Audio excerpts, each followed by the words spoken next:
नमस्कार दोस्तों, आप देख रहे हैं आकाश एम्पायर्स। तो कुछ दिन पहले की बात है, कैसे सोनम सर को एक सफ़ेद कपड़े में उठा के ले जाया गया। मैं ये कहना चाहूँगा कि वो सोनम सर को नहीं ले जाया गया है, वो लोकतंत्र को ले जाया गया है। लोकतंत्र को सफ़ेद कपड़े में उठा के ले जाया गया है। आज जंतर मंतर पे जिस तरीके से पुलिस ने बर्बरता के साथ छात्रों पर, महिलाओं पे, बुजुर्गों पे लाठीचार्ज किए हैं, वो कभी भी ठीक नहीं है। आज ये छात्र जो मेरे साथ बैठा है, ये इलाहाबाद यूनिवर्सिटी का छात्र है। इसका नाम विकास सिंह है और ये जंतर मंतर से अभी भाग के आया है। क्या कहना चाहेंगे आप? देखिए, मैं यही कहना चाहता हूँ कि मैं प्रयागराज में कल तक था, लेकिन कल शाम को मैं दिल्ली की तरफ पलायन किया, जंतर मंतर उपस्थित हुआ। इस आंदोलन को आगे शुरू शांतिपूर्ण तरीके से बनाने के लिए, मैं अपना सहयोग देने के लिए मैं जंतर मंतर पे पहुंचा। जंतर मंतर में पहुंचा ही तैसे सुबह सुबह हुई, अभिजीत दीप सर उठे, सारे छात्रों का आह्वान दिए। हमारे चंद्रशेखर रावत जी वहाँ उपस्थित थे, जो अभी माननीय सांसद हैं जय भीम के। संजय सिंह संसद जी हैं, वो आम आदमी पार्टी के, वो भी वहाँ उपस्थित थे। टिम्पल भाभी थी, अखिलेश भैया भी वहाँ पे उपस्थित नहीं हो पाए, लेकिन अपने न्यूज चैनलों के माध्यम से उन्होंने ट्वीट करके बताया, वीडियो के माध्यम से। आम आदमी पार्टी के जो अध्यक्ष पंजाब में थे, पंजाब के मुख्यमंत्री दोनों साथ में थे, तो वहां से भी हमको लगातार सपोर्ट मिल रहा था, ताकि ये आंदोलन को एक मजबूती तरीके से प्रदान किया जाए, सरकार के सामने विपक्ष मजबूती तरीके से वहां पे पहुंच सके। हम लोग का आंदोलन शुरू हुआ। वहां जैसे ही हम लोग आगे बढ़े, जंतर मंतर से आगे बढ़ने का प्रयास किए, पुलिस ने अपना आंसू के गोले, लाठी चार्ज और न जाने बलपूर्वक अपना प्रयोग करते हुए छात्रों पे जो है कि लाठीचार्ज करना शुरू कर दिया। वहां महिला, पुरुष, बच्चे, किसी को नहीं देखा गया, सबको एक तरफ से पिटाई की गई। मीडिया तक को नहीं छोड़ा गया। हमारे बहुत सारे बड़े भाई मीडिया में थे, उनको तो बहुत मारा गया, हाथ तोड़ दिया गया और बहुत सारी चीजें फोड़ दिया गया। अब मैं वहां पे पहुंचा, मेरा कपड़ा, मेरा शर्ट फाड़ दिया, मेरा सिर फाड़ दिया गया दोस्तों। लेकिन मैं वहां से तुरंत भाग कर मैं आया प्रयागराज। प्रयागराज भाग कर अभी मैं जो है कि हॉस्पिटल में भर्ती था। मेरा सिर पे फट, यहाँ पे सिर फट गया है मेरा, जो है कि कफन बांधा था रुमाल से। सीधे रूम पे आया हूँ मैं। लेकिन मैं यही कहना चाहता हूँ, ये सरकार दोगला है, सरकार बेवकूफ है, सरकार ये सरकार पूरी तरीके से निकम्मी है। तो सुनने में ये भी आया है कि मोदी जी वहाँ उपस्थित थे संसद में और मोदी जी 2 गाड़ी से भागे हैं बिना नंबर प्लेट के। मतलब नंबर प्लेट छुपा लिया गया ताकि ये ना पता चले कि जा कौन रहा है, कौन से मंत्री जा रहे हैं। संसद के बाहर की मैं आपको जो है कि खबरें बता सकता हूँ। संसद के बाहर लगातार फोर्स तैनात थे, एकदम गन लगाए हुए, जो है कि गेट के बाहर तैनात थे बंदूक लेकर। जैसे ही छात्र, हम लोग छात्र हैं ना जी, आतंकवादी हैं, नक्सलवादी हैं, देशद्रोही हैं, छात्र हैं, पढ़ने लिखने वाले छात्र हैं, स्टूडेंट हैं, अपने हक को शांतिपूर्ण तरीके से रखना जानते हैं, संविधान को पढ़े हैं, बाबा साहब के रास्तों पे चलते हैं, गांधी के रास्तों पे चलते हैं, गोडसे के रास्ते पे नहीं चलते हैं, आतंकवादियों के रास्ते पे नहीं चलते हैं, आरएसएस के रास्ते पे नहीं चलते हैं। और ना सरकार से डरे हैं ना डरेंगे, आंखों में आंख डालकर बात करेंगे। मोदी जी अगर मेरा वीडियो देख रहे हैं तो आप सुनिए, इस छात्र का पीड़ा सुनिए। सर फाड़ दिया गया, लेकिन मैं डरा नहीं, मैं लड़ा। हालांकि मैं वहां से भागकर इसलिए आ गया कि मैं जानू। आप लड़े, भागे। अब आपको लड़ना था, आप भागे क्यों? नहीं, जिंदा रहना चाहिए ना जी। नहीं, जिंदा भी तो अब रहना जिंदा रहने के लिए वो जंतर मंतर से, संसद से थोड़ा दूर चले जाते। आप इतना दूर आ गए हैं कि आपकी पहुंच से बाहर हो गई दिल्ली। अब तो अब चाहिए। दिल्ली छोड़ के आप उत्तर प्रदेश में आ गए। नहीं, क्या है कि कुछ मीडिया वाले हमको टारगेट कर लिए थे, तो हमको भागना पड़ा, पुलिस हमको बैठा दी। अच्छा, पुलिस बैठा दी थी। लेकिन ये बताइए कि सुनने में ये भी आया है कि कुछ छात्रों ने पुलिसों पर पत्थरबाजी किया। देखिए, अगर देश की जनता सड़कों पे आ जाती है, अपनी बातों को रखने में सरकार को सुनाई देने न पड़े, तो छात्र निर्दयी हो जाती है, निर्दयी हो जाती है, एकदम विनम्र हो जाती है। तो विनम्रता कभी कभी आक्रोश में बदल जाता है, तो पत्थरबाजी पुलिस पे होना शुरू हो जाता है, लेकिन पहले आक्रोश छात्र नहीं किए थे। आक्रोश होने का एक रीजन ये भी है कि पहले छात्र आक्रमण नहीं किए थे, पहले पुलिसों ने बर्बरता के साथ छात्रों पर आक्रमण किया। आंसू के गोले दागे गए, लाठी चार्ज किए, उसके बाद छात्र जो है कि पुलिस पे पत्थरबाजी की। और हम लोग को हल्का में लेता है जी, पुलिस ने गाड़ी तोड़ दिया, गाड़ी पत्थर मार के पुलिस गाड़ी पूरा फोड़ दिया, शीशा उसका देखिए ना, जाइए जाके देखिए, हल्का में लेता है काम। और पुलिस ने अभिजीत दिपके और बहुत सारे लीडर्स को डिटेन कर लिया, उस पर क्या कहेंगे आप? देखिए, आपने देखा है डिटेन होते हुए उनको?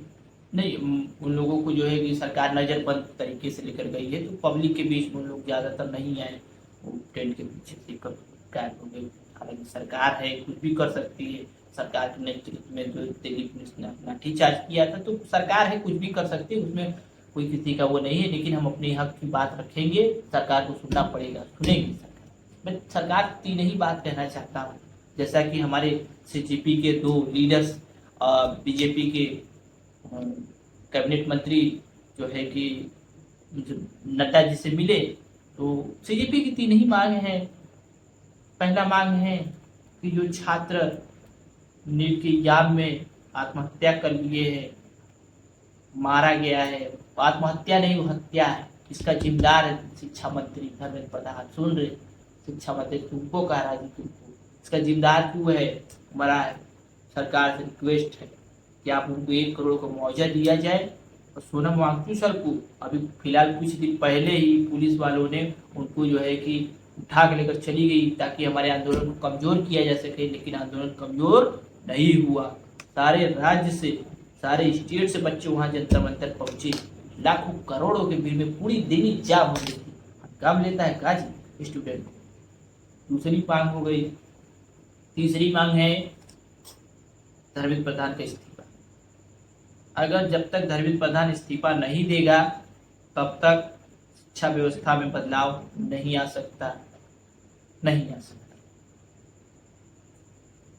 शिक्षा व्यवस्था खराब है इंडिया की, और जितने भी मंत्री हैं उनके सारे बच्चे विदेशों में पढ़ते हैं, इसलिए इंडिया की शिक्षा व्यवस्था ठीक नहीं करना चाह रहे हैं।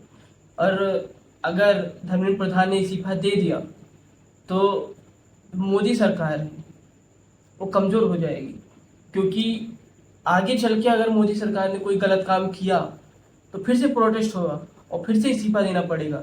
इसकी वजह से धर्मेंद्र प्रधान इस्तीफा नहीं दे रहे हैं। एक खबर मैं आपको और बताना चाहता हूँ। संसद के बाहर कंगना जी रनौत जी आई, उन्होंने कहा जो छात्र है ये छात्र नहीं है, ये भगदड़ को मचा रहे हैं, ये जुलूस नहीं निकाल रहे हैं, ये आतंकवादी टाइप के हैं, ये पथराव करते हैं, ये छात्र नहीं है।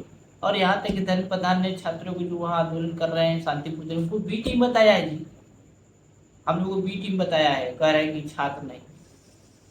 हालांकि लोकतंत्र है, शांतिपूर्ण तरीके से अपनी बात रख सकते हैं, लेकिन लोकतंत्र कहाँ है? सोनम वांगचुक सर को जो कफन बांध के लेकर चला गया, लोकतंत्र तो वही खत्म हो गया।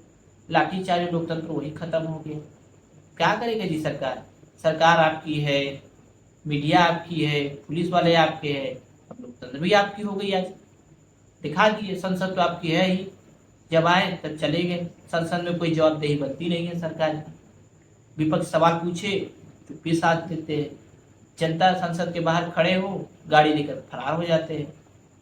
मोदी जी से सवाल पूछा जाए, राहुल गांधी के देश पे मजाक उड़ाते हैं। कोई बात करिए, तार्किक बात करिए। अब कुछ मीडिया वाले कह रहे हैं क्या धर्मेंद्र प्रधान के इस्तीफा से शिक्षा व्यवस्था सुधर जाएगा? सुधरेगा नहीं, लेकिन सुधरने का एक भय पैदा हो जाएगा। जब तक धर्मेंद्र प्रधान इस्तीफा अगर दे देंगे तो आने वाले मंत्रियों को अंदर ये भय रहेगा कि अगर मैं गड़बड़ करूंगा तो मेरा भी इस्तीफा हो सकता है। इसलिए धर्मेंद्र प्रधान को इस्तीफा देना जरूरी है। और जब तक धर्मेंद्र प्रधान इस्तीफा नहीं देंगे तब तक हम छात्र जंतर मंतर पर ऐसे ही प्रोटेस्ट करते रहेंगे और संसद की तरफ ऐसे ही बढ़ते रहेंगे। आप कितने भी आंसू के गोले बरसाओ, कितने भी लाठी चार्ज करो, हम कमज़ोर नहीं होने वाले। हम हमेशा ऐसे डट कर सामना करते रहेंगे। और हम दोनों छात्रों की एक ही मांग है आपसे कि ये वीडियो धर्मेंद्र प्रधान तक पहुंचे, और जिस तरह हर एक मंत्री कहता है कि मोदी जी के नेतृत्व में, तो मैं मोदी जी से बस इतना कहना चाहूँगा, मोदी जी आपके नेतृत्व में धर्मेंद्र प्रधान कब इस्तीफा देगा? आप एक भी ट्वीट नहीं किए, एक भी प्रेस कॉन्फ्रेंस अभी तक आपने नहीं किया। क्यों नहीं किया? आप डरते हैं मीडिया से क्या? आपने मीडिया को खरीद लिया है, मीडिया दिखाता ही नहीं कुछ, मीडिया वही दिखाता है जो आप बोलते हैं उसको दिखाने के लिए, जो आपके लिए सही होता है वही दिखाता है मीडिया। तो अरे ये मोदी जी क्या बोलेगा जी। अभी देखिए आप जो है कि राघव चड्ढा जी को देख लीजिए, मनोज तिवारी को देख लीजिए, कंगना रावत को देख लीजिए, ये सबके मुंह पे मोदी जी ताला मार दिए और ताला मार के चाबी लेकर चले गए विदेश। क्या बोलेगा जी? मांग लीजिए, जाइए मांग लीजिए, मोदी से चाबी मांग लीजिए, मांग के खोलिए, कुछ बोलिए, कुछ बोलिए। राघव चड्ढा जी आप कुछ बोलिए। अभी तक आप बहुत बोल रहे थे। यही राघव चड्ढा था जो छात्र हित में बात कर रहा था, छात्रों के बाद छात्र के लिए बाप सबका बड़ा लीडर था, लेकिन आज तक कुछ नहीं बोल रहा है, कुछ नहीं बोल रहा है। ये बताइए राघव चड्ढा जी, कितने पैसे में बिके आप? हाँ, 1 करोड़ 2 करोड़, लेकिन जितने पैसे आपको मिले हैं उससे ज़्यादा आपको छात्रों का प्रेम मिलता, लेकिन आपने छात्रों का प्रेम छोड़ के पैसों से बिकना अच्छा समझा। ठीक है, आप लोगों से हाथ जोड़ के रिक्वेस्ट है कि ये वीडियो को धर्मेंद्र प्रधान तक पहुंचाइए और उससे ऊपर नरेंद्र मोदी तक पहुंचाइए, ताकि शर्म करे हमारी शिक्षा व्यवस्था के मंत्री धर्मेंद्र प्रधान। उड़ीसा के हैं, वो सांसद है, उनकी वेतन पता है आपको कितनी मिलती है? 3.5 लाख रुपए से अधिक उनकी वेतन है। बस ज्यादा कुछ नहीं कहना चाहता उनकी व्यक्तिगत से। धर्मेंद्र प्रधान इस्तीफा देंगे। हम लोगों की एक करोड़ों छात्रों की एक ही मांग है कि इतने नीट के पेपर लीक हुए, यूजी नेट के पेपर लीक हुए, बहुत सारे पेपर्स लीक हुए, उस पर एक भी जवाब नहीं दिया। इस्तीफा चाहिए, जवाब नहीं चाहिए, अब इस्तीफा चाहिए। और अगर मोदी सरकार इस्तीफा नहीं दिला पाएगी तो मोदी सरकार खुद इस्तीफा दे।